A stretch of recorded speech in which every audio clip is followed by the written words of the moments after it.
Tokkoffaan fiilmii kanaa saree loltoota Ameerikaa Maaks jedhamuun beekamudha. Jalqaba fiilmichaa irratti Maaks loltoota Ameerikaa Afgaanistaan keessatti yommuu qajeelchu argina. Abbaan sarichaa Kaayil yommuu hordofu loltoonni hafan jiraattota waliin waliigaluuf yommuu yaalan argina. Gargaarsa Maaksitiin meeshaalee waraanaa seeraan alaa mana tokko keessatti argamu.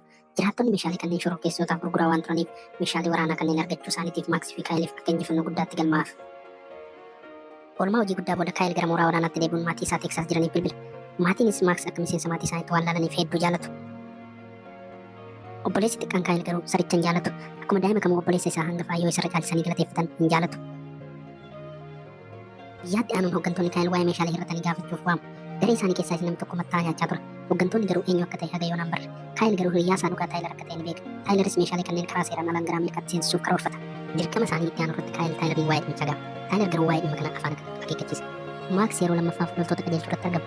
Iddoodhaan garuu balaan uumamuuf akka jiru itti dhagahamee dhaabbatus Taayilar garuu akka itti taasisa. Dhimma dhabuu Taayilar irraa kan ka'e Maaks kiyyoo diinaan kiyyeeffamu keessatti qofa.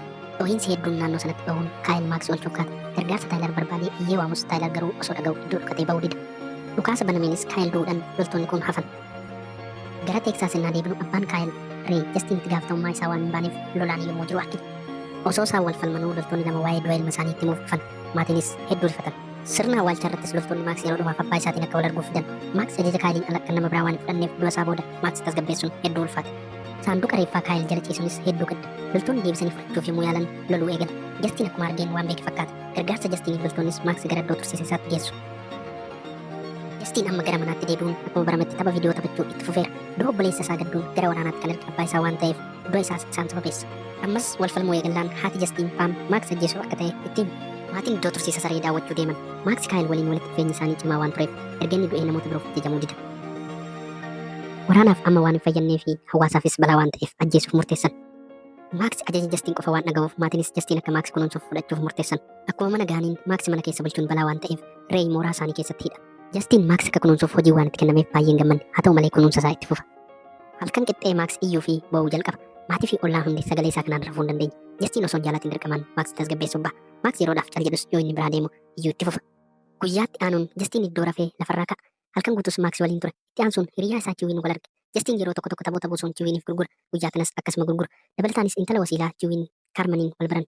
Akka carraa ta'e isheenis saree jaalatti. Jastiin Maaks waliin akka rakkachaa jiru yoo dhageessu saricha leenjisuu irratti akka gargaartu eeyyamamtuu taate. Osoo isheen dhufin Jastiin uffata gaarii uffachuun rifeensa isaa sirreeffata. Kaarman akkatti tolte ifatti ilaalla. Mala leenjii Kaarman fayyadamuun Maaksi Jastiin bukkee deemuu eegala. Paam Kaarman akka irbaata nyaattuuf affeerti. Haasaa isaanii gidduunis waa'ee Kaayil kaasuun boo'uu eegalti. Osoo nyaachaa jiranuu Maaksi dheekkamsaan hedduu iyyuu eegala. Osoo xiqqoon turanis balballi isaanii rukutama.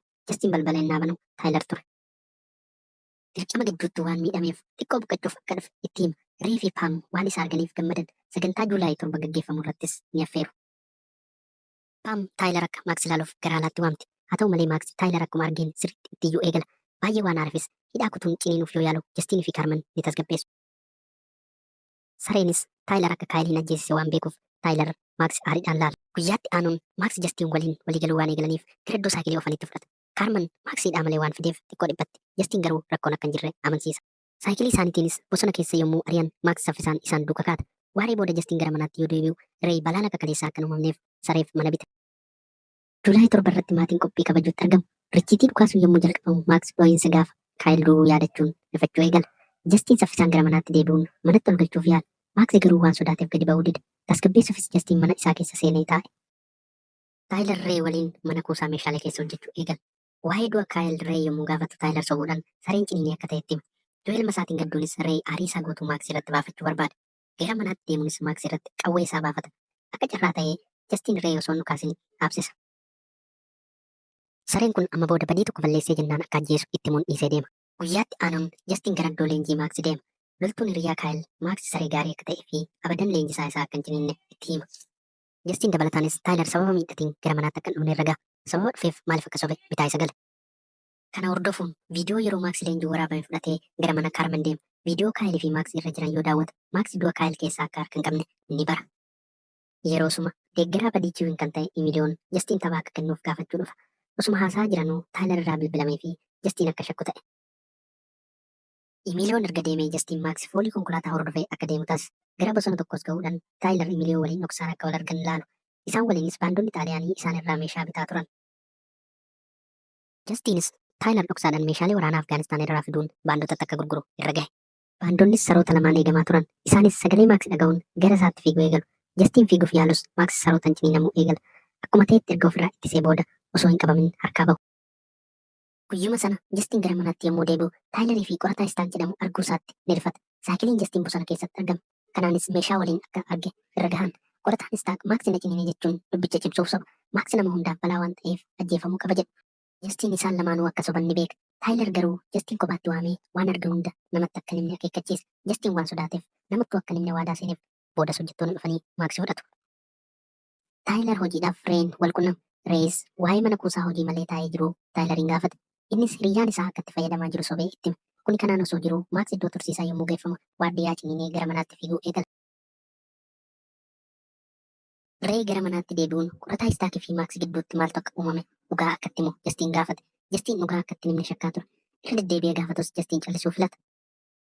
Ree galgala iddoo hojii yoo dhaqu Taayilarii fi qorataan Istaak meeshaalee osoo baasanuu irra gahe. Jalqaba irratti sababa uumuuf yaalu booda garuu iccitiin isaanii akka bahee galee fi kanaanis Ree ukkaamsanii meeshaa erga gurguranii ajjeesuuf karoorfatan. Gara manaatti yoo deemnu Ree Paamitti bilbiluun har'a akka ala bulu ittiin isheettis gaafii uume. Yeroosuma Maaks gara manaa dhufe. Jastiin Chiwiin bira deemuun dhimmichatti hime. Kana hordofuun Maaks Chiwiin Jastiin fi Karman gara iddoo Ree itti hidhametti qajeelan. Yeroo xiqqoo booda bosona keessa iddoo tokko gahu. Achittis Ree akka ukkaamsame argu.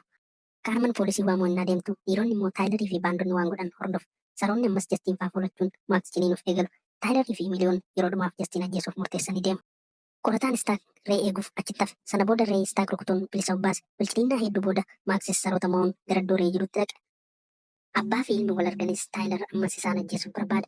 Xiyyeeffannoo isaa hatuuf Ree ilma waliin adda bahuun kallattii faallaatti fiige. Qorataan Istaak Ree konkolaataan hordofu eegale. Ree akkuma konkolaataatti dhukaasan konkolaatichis galabatamee dhoowwa. Yeruma wal fakkaataa Maaksii fi Jastiin Taayilar irraa fagaachuu yaalanis duubaan bira gaha. Qawwee isaa Jastiin irratti baafatee amma akka ajjeesutti hima. Namicha karaa nagaa fixuu yaadee ture. Amma garuu wantoonni hedduun waan jalaa badaniif.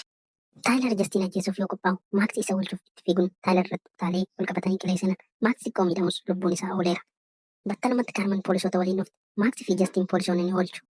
Taateetti aanuun Jastiin awwaalcha obboleessa isaa dura dhaabbatee hiriyaa Maaks jedhamu waan kenneef yoo galateeffatu laala. Yeroo jalqabaatiifis nagaa jedheen.